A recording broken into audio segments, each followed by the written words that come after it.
friends, and welcome. And if you're anything like me, you're observing the events going on in the world right now, and you're a little bit mind boggled because you're seeing people lose their minds. So, in today's episode, I am not going to talk about who I voted for or who you should have voted for or anything like that. I'm going to take a look at the election and what I see happening from a spiritual perspective, okay? Take it or leave it. This is just me reflecting and sharing my thoughts. So,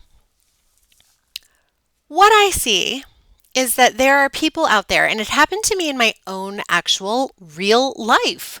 I came across people who did some things to me that were kind of rude in their communication, right?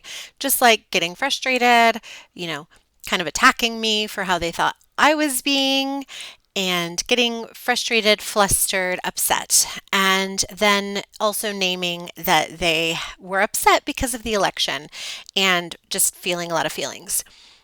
I get it. I see a lot of people feeling a lot of feelings. And when I get online, I'm like, holy moly, these people are just going for the jugular. And also, there's this woman who is a spiritual teacher. She's written books. I've purchased some of her books and curled up in my bed with this woman to hear her thoughts. And I heard her coming out and saying that, if you voted for one of the candidates, you are full of hate and you are taking hateful action towards a certain part of the population, and therefore, you're wrong and you deserve X, Y, and Z. And, it's time that we stand up and not have tolerance for these people who are so intolerant. So it's a catch-22, right? And then there's a lot of people like, oh, so tolerant, say the intolerance. Here's my perspective from a spiritual point of view. We're looking at the pain body. If you've ever read Eckhart Tolle, any of his books, he talks about the pain body, and it is such a true phenomenon. And where I'm coming from, just to give you a little context, is that I truly believe that we are spiritual beings. We're having a human experience. If that's all right with you, keep listening.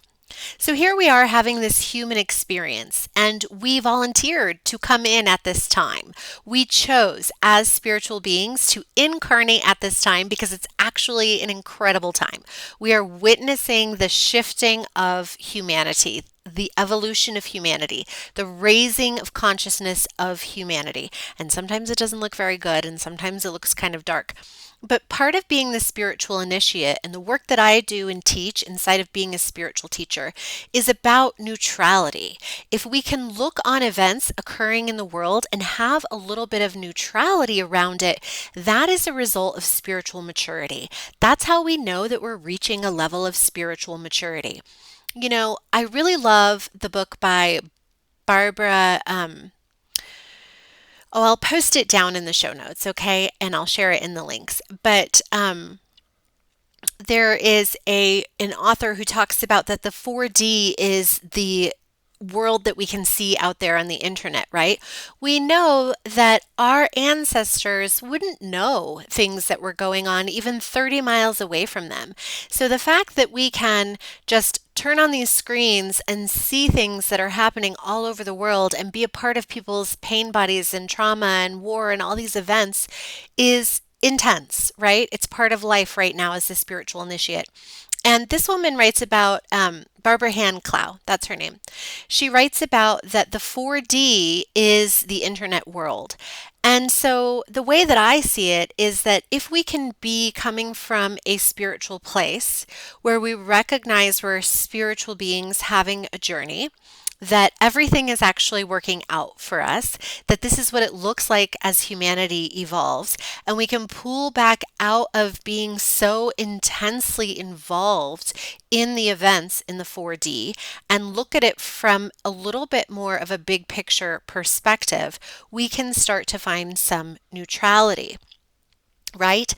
If we are immersed with it. If we look upon this 4D realm, or we look upon the news or the media or the online world, and we become so entrenched and we make choices and decisions about relationships and family members, and we say things that are unkind and less than loving, we're coming from a fear place. We're coming from a place of judgment, of fear, of stress, of anxiety, right? Acting like whatever we're seeing out there is the ultimate truth.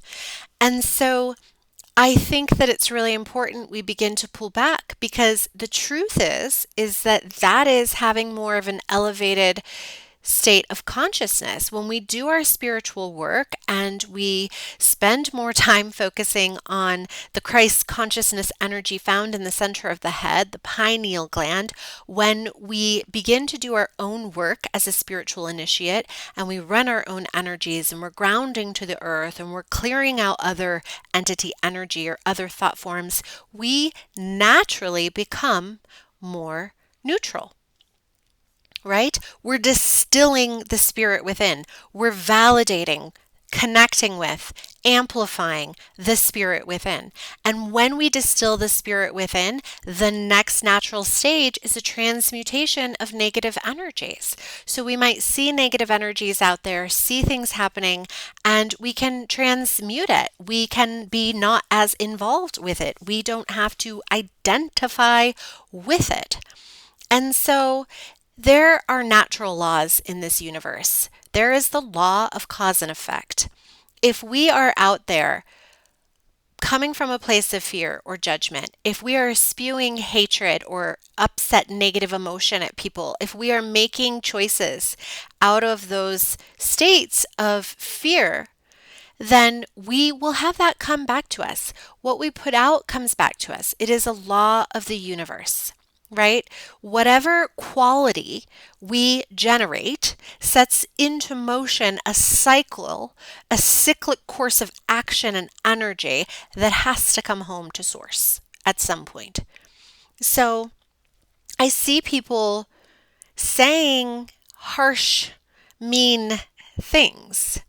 And if I look upon it with a sense of neutrality, right? If we can kind of try on for size that, like, what if no one's wrong here? Or what if how we see it isn't how it is? Or what if we could try on that we might have a blind spot that we're not fully seeing, right? I used to do work in landmark education, and they had a distinction that I know what I know, and I know what I don't know, but I don't know what I don't know, and that's my blind spot, right? So for example, I know that I know how to tie my shoes, and I know that I don't know how to fly a plane, but I don't know what I don't know.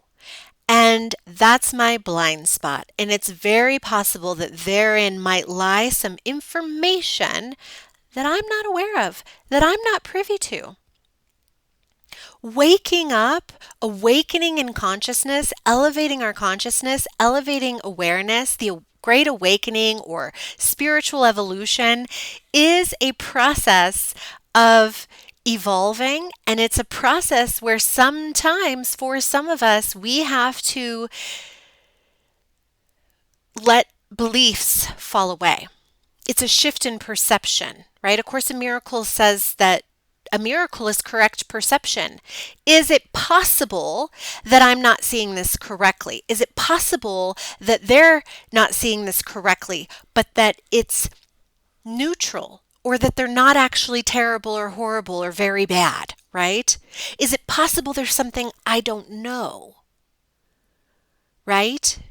So when I see people who seem to be really staunch in that their way is the right way, they are right, it is the only way, and everyone else is wrong or uneducated or unethical or intolerant. I mean, now we're coming from judgment and we're coming from fear. We've completely lost sight of higher vibrations. We've completely lost sight of what humanity is doing on this earth, which is elevating our consciousness. What kind of consciousness? Christ consciousness. What is Christ consciousness? Love.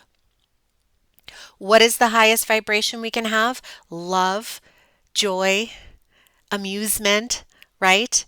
looking upon all events with a sense of neutrality. A Course in Miracles talks about looking on all events with neutrality, that all events are neutral. If we are spiritual beings here having a human experience to evolve and shift consciousness in some kind of way, then whatever is happening for us and it's neutral, right? It's like imagine that you die and you go back to the other side and you're with your angels and you're kind of like looking at the events that happened on earth, right?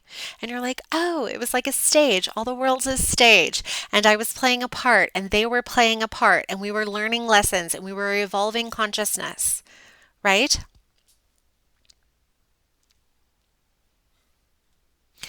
I think that the spiritual initiate has to bring a sense of neutrality. I think that the spiritual initiate has to think that not everything they're looking at is real. I think that the spiritual initiate has to be willing to have a change in perception and try on that they could have a blind spot, that they might not be seeing everything accurately. And then ultimately, we have to come to this place where do we believe that the universe is benevolent and loving? Right? And that the good wins and that everything is happening for us? Or do we believe that we're, destined for destruction and it's all going to be horrible and terrible? Right?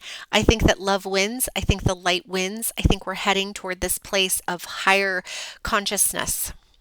And that looks a lot like love. So, if you're out there and you're in pain and you're suffering and you can't understand this and you're just wanting to move away or strike out at people or call names at people, first of all, I would say to you, I've been in places like that before, so I have loving compassion for you. Second, I would say to you, can you try to pull yourself out of it a little bit and meditate and focus a little bit of your attention on your inner energy to trust in faith that all is good? Can you try to have some neutrality and pull back and have some spiritual maturity and imagine that potentially that is like a false matrix in a way that you're witnessing? And I would also say, can you find some neutrality and can you start to honor and validate and try on that there is a law of cause and effect? So whatever you're putting out is going to come back to you. So if you are judging other people, you're in a state of fear, you're calling names, it's going to come back home to roost. You are only ultimately ever harming yourself. And if you are out there and you are on the side that, a large majority of people or half the people or maybe a little less than half the people or the mainstream media tells you this is the side you should be on, this is the good side, this is the right side, you're devastated if you're on the other side of that, you might be happy and feeling great and you might be looking at the way people are reacting and wondering what's going on. You might have family and friends who have cut you off. You might have people completely harshly judging you. And it's natural for us to be triggered in our humanness and in our wounds. It's terrible and horrible, especially if you are a highly sensitive, intuitive person. If you consider yourself to be neurodivergent, if you're anywhere on the ADHD spectrum, right? If you are a deeply feeling person, attention to different dimensions, right? If you are anything like me, you've always been not normal. You've always been a little different. Listen, if you're walking around, sensing dead people and seeing the other side and talking to spirit and knowing stuff about people and seeing what they're hiding, that's tough. And then I've been listening to, interviews and stuff recently about this like rejection dysphoria, right? This rejection sensitivity that the portion of the population that has ADHD or is in the autism spectrum, also a large chunk of them have rejection sensitivity to a degree that the rest of the population does not have. Why? It's theorized because we who are not normal, who are sensitive, who are different, who are perceiving maybe more blind spots or what others aren't seeing, we've had the experience of more rejection because we're different, because we show up and see things so differently. So now we're hypersensitive. So anybody who went against the grain, who did what they're quote unquote not supposed to do, or what the media told them they shouldn't do, or finding themselves on what seems to be the wrong side of this according to the mainstream, those people are different. They might see something differently. They might see something that you don't see. They might have attention in a place that you don't have attention. They might be aware of something you're not aware of. They might have more neutrality that they're bringing to certain things that are making you so angry. What it comes back to with the heart for me is that, when I see people like judging others so incredibly harshly, I think about, are we going to put our stock in the mainstream media? Are we going to put our stock in the 4D? Are we going to put our stock in what we see happening online? Or are we going to put our stock in our heart? Ultimately, the spiritual initiate is heart-centered. Can we bring neutrality and lovingness and compassion and understanding and heart-centeredness to those that are different, to those who might see things differently than us? Or are we going to be staunch in our judgments that no, in fact, these people are actually awful and bad and wrong, and they're seeing something wrong, and we need to now defend and pick up our arms, and we shall no longer tolerate because it's just not okay? Is that what Christ would do? What would Jesus do? What would you do if you knew that you are a spiritual being having a human experience, and that all that's real is the everlasting spiritual part of us, and that all of this world will fall away? Good luck out there, friends. It's jungle out there. That's it for today.